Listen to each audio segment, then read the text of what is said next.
We are in Mooresville, North Carolina, Race City, USA, and that's exactly what we're gonna do is race. I bought 2 cars. Finnegan has no idea what they are. The thing is, we don't have a racetrack. I know, but we have equipment. We have machines we've never driven before. I'm so excited. We're in the parking lot of Customs by Biggin.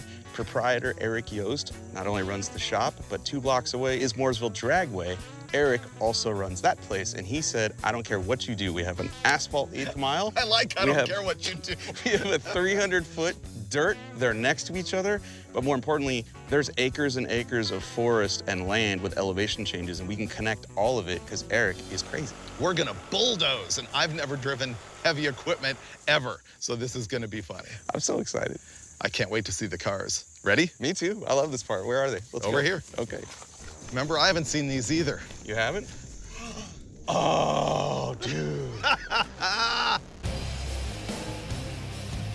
Hey, there's no motor in that one. Oh, look at the other one, too. They match. Yep. What do you call these? I don't know. It's a local circle track class. They're 33 or 34 Ford fake bodies, and the chassis on them is like a G-body, like an 84 Monte Carlo or something like that. This is wider, though, than like a real one, right? Well, they're wider than a 33 Ford by a lot. Right. But that's because they're a stock G-body chassis. Dude. Yep, and that one has an engine in it. This one does not, but we bought a 350 to put in it.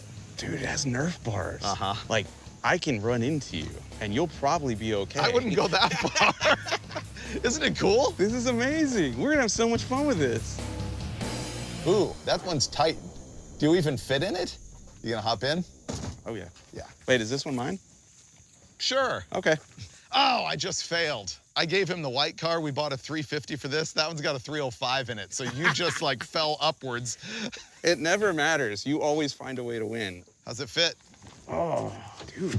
No, this is good, dude. I fit. Yeah? I think the seat needs a little tweaking so that I can actually steer. But other than that, I feel relatively safe in this. This one's a 32 Ford. This is like a 33 or 4. So I have the aerodynamic advantage. Yeah, is what you're theoretically. saying. This is gonna be fun, but we do have to put an engine in this before we can have fun. Yeah, can we work on it? Oh, we can fire this one up though. There's no seat in this one. Okay. They definitely have the left-hand turn alignment going on. You have a hinged access panel to get in and out. Huh. Plan. Like you want to pull yours in, investigate it, put the engine in? Kind of want to watch yours go, I gotta be honest. I'll drive it if we can find a seat. And there's a little track over there. Ooh, We test can blast it facility. around, yeah. I love this plan. Yeah, I don't know if it even runs. I basically know nothing. Okay. Install seat, make sure that it runs, drive around, find out what's wrong with it. Solid. Yeah. I love this plan. Okay, let's go get a seat. Yep. I'm a good friend. And I'm such a good friend that I found him a used Kirky aluminum seat. This is the kind of thing you use when drag racing. So note the lack of head containment or any sort of padding here that would help him in the event of an accident. Ah, just fell right into place. Oh, even the belts line up. It's perfect. Drill some holes, install some bolts. She's ready to go. Be racing here in no time. I believe she is race ready. Ah, season 12, Dave joins the NBA Summer League. I didn't have shoes. I had to go to the Cheapy Mart. Those are great, dude. Seat fits? Whether you're gonna box somebody out or go around in circles on a dirt track, you're ready. Did you actually bolt this in or is it zip tied? No, yeah, it's got bolts. Did you see the super extendo for the fuel fill? So what this thing is an extension to get fuel inside the cell, which is like halfway in the car. So that's pretty cool. See, look at that. I hope it's going in the cell. 5 gallons, that's enough. What we're gonna do is watch me hop in this thing for the very first time. It's a race car, you know, I don't need to nut and bolt check it or anything. Just go drive it. There's an oval track here down the street. And by oval track, he means a dirt circle, and by down the street, he means right here in Eric's backyard. Really? I Yeah, haven't been over there yet. We're not going far at all. Okay, all right, new kicks. This is a big moment, everybody. Yes, This is a huge moment. Well, first you put on socks. I don't have any socks. I bought the socks at the GP Mart and then left them on the counter. Later on, 3-on-3, back at the hotel. They got a court. Look, I know how to tie shoes. 1 leg in. Ah, 2 leg in. I'm not really a dirt track guy. None of us are. I know. I know your history and mine. Should we recap? Should we go to the clips of what happens when he and I drive in circles on dirt? We should. We should. Finnegan and I have both crashed the NASCAR low on different tracks and in different ways. After a ball joint broke, I backed it into the wall at Paris. Oh, no. And I went head on into a rogue tire that just appeared from nowhere in the middle of the infield of a dirt oval. Yep. Yeah. Oh, and remember when we had the airport limo and we went to that dirt track in the middle of nowhere and a tire blew? Okay. You look safe. The shifter in this thing is junk. Okay, all right. No spark or no fuel. Yay! All right, all right. I hope he's excited, because I am. Oh, go, that's the building. Go that way. All right, we're headed to the oval track. Yeah, that looks so cool.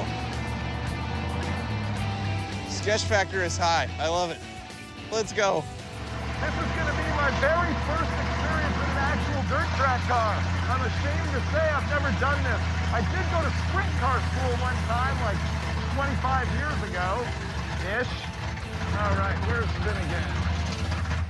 Yes. Yeehaw! This is a kid's go-kart track. It's banked a little. It's got a little bit of banking, a little elevation change, and if you're feeling froggy, there is a jump in the middle.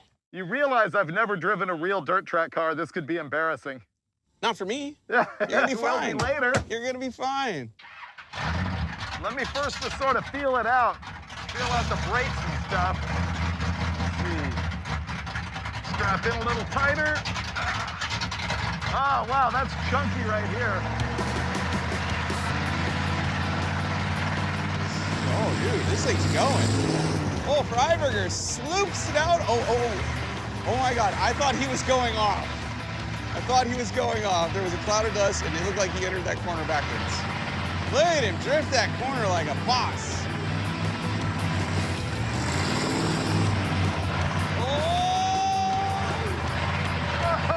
I hit the berm.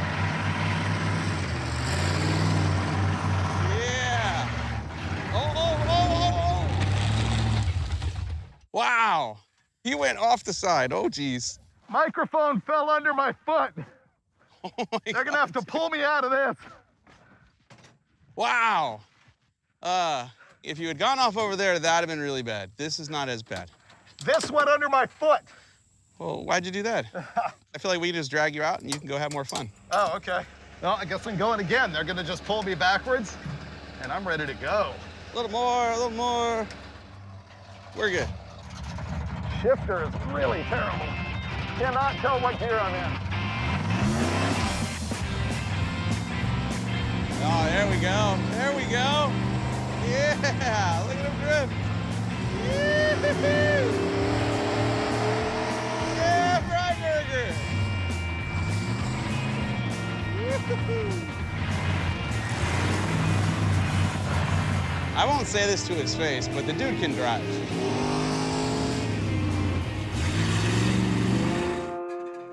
Okay, straight. To the right. Building a race car today. We are, and we built a race track yesterday, and we left a lot of whoop-de-doos in it, and so we got a guy out there with a grader now smoothing it out for us. So that's going on here around the block, and it's time to put a 350 Chevy into Mike's car. A little different than what they would run in circle track engines. Got a serpentine belt drive. This one obviously did not. The motor mounts in the car are weird custom fabricated things, and we only have half of them, so we're gonna have to make those mounts. So we'll learn as we go. It'll be easy just to plop it right in. Tech tip, the small block Chevy used two different types of rear main seals. The early ones are a two-piece seal, the ones that always leak. The later ones are a one-piece seal. You can actually look carefully and see the neoprene or rubber or whatever it's made out of all the way around here. When they changed from the two-piece to the one-piece, the back of the crankshaft flange became smaller to accommodate the seal, and so the bolt pattern is also smaller. So you need a flex plate that matches with the bolt pattern. The other thing is when they made the back of that crank smaller and there's no counterweight on it, they needed to add a counterweight to the flex plate like this. All 350 small block Chevys came from the factory internally balanced, and this is confusing because it uses a neutral balance damper on the front, but it does require that weight on the flex plate. So now you know. This was in a car with a stick. What Mike just noticed is that this engine has a pilot bushing in it, meaning it was for a manual transmission. And I'm looking at that bushing and wondering if it's gonna hit the snout of the torque converter that centers in this ring. Okay, so whatever that is. 680. After some careful measuring and a lot of common sense, we realized that the snout of our torque converter is gonna hit the pilot bushing in the back of the crankshaft. Clearance is a problem. We need to get the pilot bushing out. So yeah, right now, these glazed donuts are about to go where no donut's gone before. So the key here is you want to use glaze, okay? Because there's gonna be some friction. We're almost there. Boom. Another successful food-related removal of a pilot bearing. Perfect. We're moving on. For some reason, the frame mount was loose, and so we have to install that right here. So we're gonna have to fabricate the mounts on the other side of the engine. So once we get this installed, we'll lower the engine into it and figure out what we need to do.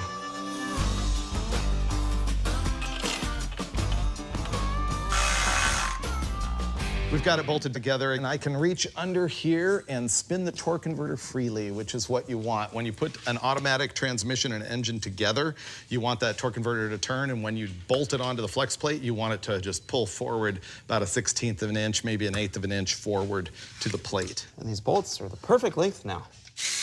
We totally roadkilled the hardware on here. We didn't have the right bolts, so we stacked nuts to make ones that would work. The freedom of working on a circle track car. There's no firewall to get in our way. We're moving really slowly here, so I thought I would make the list. Number one, we need to make motor mounts happen one way or another. Eric's out trying to solve that problem for us. Fuel pump and system. This thing needs a battery. We need a radiator. The radiator's gonna need hoses. All right, I hope Eric has motor mounts because I really don't want to fabricate that. We have a part we can use as a template for the block side. Yeah. And bolt right there. I'm gonna craft a beautiful set of motor mounts using drill bits that do not want to drill. There's a store 25 minutes away that already has it in stock. Would that be faster than what you're doing? Yeah. Okay. Might even work too. This Freiburger just showed me something that already exists right here in Racetown, USA, rendering me virtually useless. I don't even need to be here.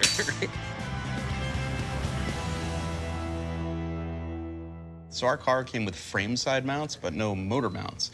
And we thought at first this was some homemade job that was done really well, and as it turns out, no. All-Star Performance actually sells this exact mount for our chassis. We're good to go. We can keep trucking with all the other things that this car needs. It'll be running before you know it. All right, that one's on. I'm going to push it this way. Okay, go ahead. There we go. Leverage is your friend. Motor's mounted, dude. Yep. Nice. The only thing I can think of that might make us remove it again is the headers, so I think we should do that next. I also think you should cross that off right I think you're right. You know what? I'm gonna cross it off in red, just because it's that sporty. Ready? Motor mounts. That's a happy moment. Now everything else can fall into place. Ooh. Those headers are gonna be very different than what Finnegan ends up with. The headers are different than what's on my car. We either have chassis headers, which means the engine has to come back up, or these. You said there's another pair? There is, but they're just regular chassis headers. Yeah, these aren't happening. I don't know. I think they might. Ed, I got mine in. Really? Yep. It's in, it's not on. Yeah. I don't think these are for this car. No. What about if yours goes on my side? I mean, except for the fact that we have tires, this would work. Where's the other ones? Outside. Ooh. It won't go high enough? It's gotta come up like half the bolt hole, but that is hitting this cross member. Oh, you can cut it off. So the passenger side header wants to go on, but the chassis doesn't want it to let it to be there. So we're gonna have to cut that resonator slash muffler off of it so it'll stop hitting the chassis so that I can bolt this to the cylinder head. Man. There we go. Carburetor going on. This appears to be an Edelbrock, probably 600. We don't know a lot about this engine. I do know that it's a 350 small block. It has an HEI distributor, which was super handy, doesn't require a coil. The intake manifold is one of those Performer EPS units, a dual plane that's supposed to work good with their carburetor. I know that Finnegan now has more cubes than me. Did you know my car's a 305? Yeah, I'm sorry. Yeah. Headers, carb. Spark plugs are in. Woohoo! Things are finally moving. We do have the 350 bolted in place. Headers, I'm working on fuel system and stuff, but I think we're gonna call it for the day. And when you come back, we're gonna make this run. Then we're gonna drive it. Yeah, then we're gonna race. Wait till you see this track. Yeah? It's incredible. We're getting very close to firing the engine. This is a starter that you can clock multiple positions. I believe it's made by MSD. It's called the Dynaforce. And this might actually fit with our headers. And radiator. We're gonna throw the radiator in, hook it up, and then put the car up in the air on the lift because there's a bunch more that needs to happen under there, like figuring out what the battery situation is. All right, so what I'm thinking is if I hold this way and then you bendy it that way, then all we gotta do is bend the very end the opposite direction. Yeah, right there. That is some dirt track engineering right there. And it's adjustable. You wanna lean that thing forward a little bit? No, remember we gotta get the fan in there? Yeah. So I was trying to get her away as far as we could. Here's where we are. Motor mount's done, fuel pump done, power steering pump, throttle linkage plug wires, thermostat housing, headers, radiator and hoses. Nothing else that we can do up here at this moment, so we're gonna put it up in the air and look at the disaster that we have going on with the rear-mounted battery. There is no battery in it right now, but the tray is right here in the least convenient location. Better I'll have to come up this way and in. Okay. Woo, that's my finger. Oh, there we go. Cool. Bingo.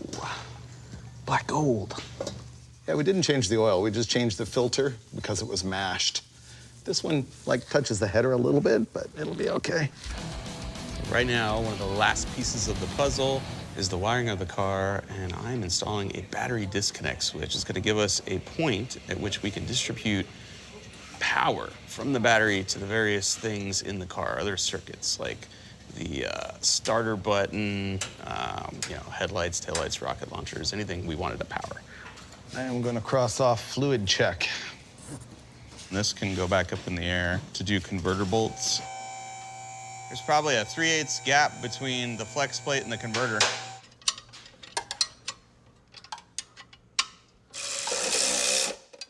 Can you please watch the starter and see if the noise I'm hearing is the gear being hung up on the flywheel? Yeah, go ahead.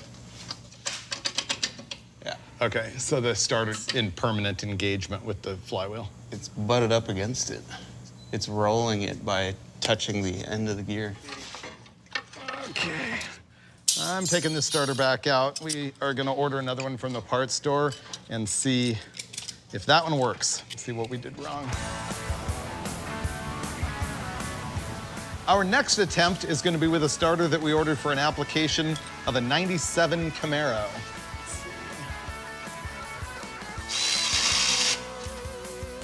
Okay, installed. I think we're going to try and start this turd. Ready to turn it on? Yes. Fan works. All right, we got means the battery's doing something. We got electricity. I don't see any smoke yet. Nope. Nice, the starter works. Any gas yet? Do we know that there's any gas in the car? Oh, yeah, there might not be any gas in this. Probably no. It does not seem to me to have spark, so we are gonna check for power to the HEI. There you go. We have power to the HEI. It should have spark. Maybe it was just cold. Oh, it's not squirting. This is convenient. Yeah. That's my fault. All right, we'll just prime that baby.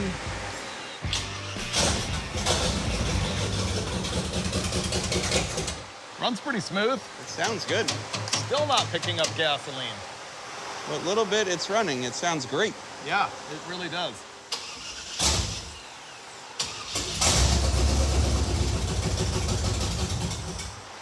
Tease. I don't get it. We got a crack in a fuel line or something? There's one in line there. That's probably what was dripping on me earlier. What we think just happened is that the mechanical fuel pump is not picking up gasoline from the tank because there's a leak right here at the fuel filter, which is really subtle. But if you touch the filter, it's wet. And if there's a crack in the line, then the mechanical fuel pump can't suck gas, it only sucks air. That's really loose. It's not even tight. I hope that's the repair. Let's see.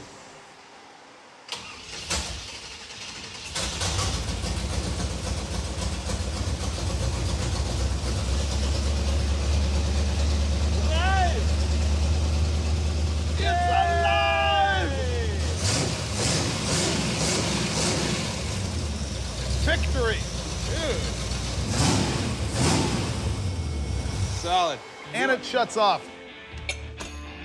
We gotta mark our territory.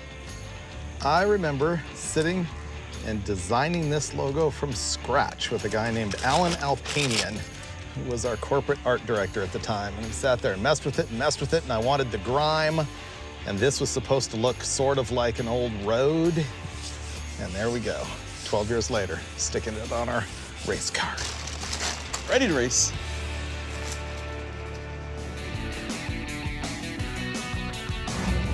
Here we go.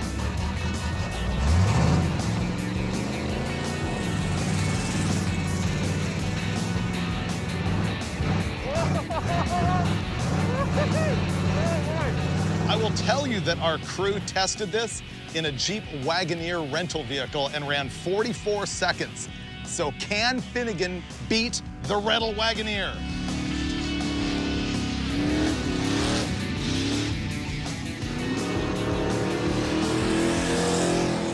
Seconds, Finnegan has beat the Wagoneer. But now he's gonna be faster because he'll be coming in hotter and he's learned the track. That was faster, he went 40.53.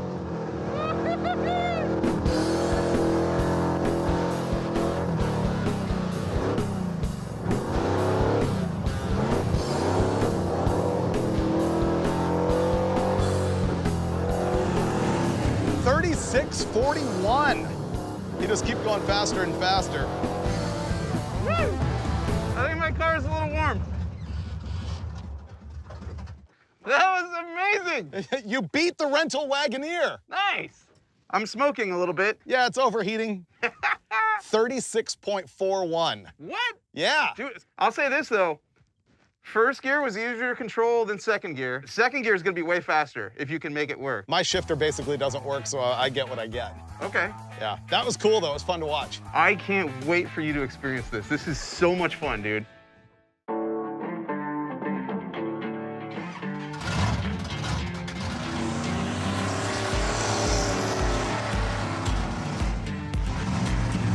we go.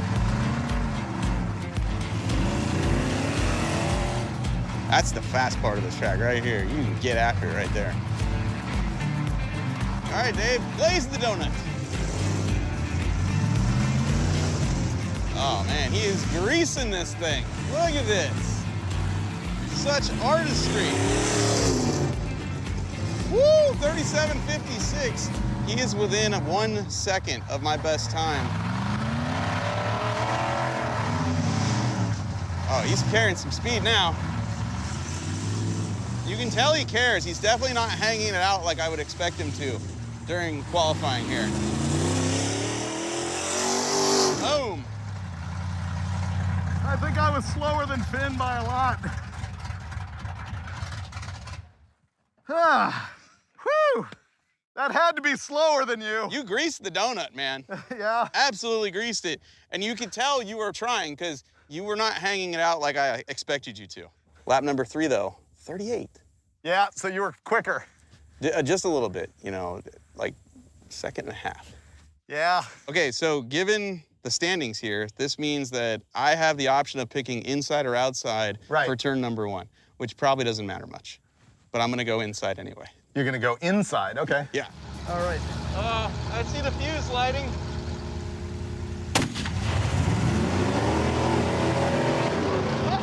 We're already bumping. We're already bumping. Oh my goodness.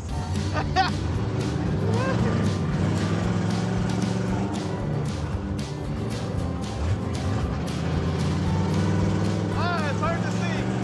I'm having to slow down a lot because I can't see. Oh, I can't see.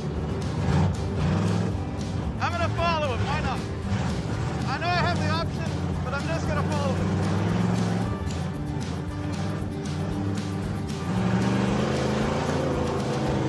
Oh, I'm getting roasted and I can't see nothing. Oh, I'm passing him.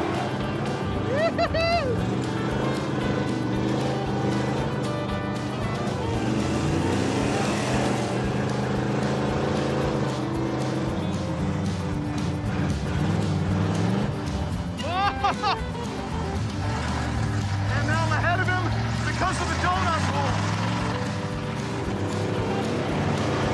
Oh, this is some great racing. Oh no.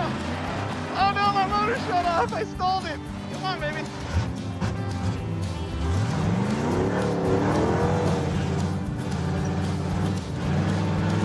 I gotta catch up. Oh no.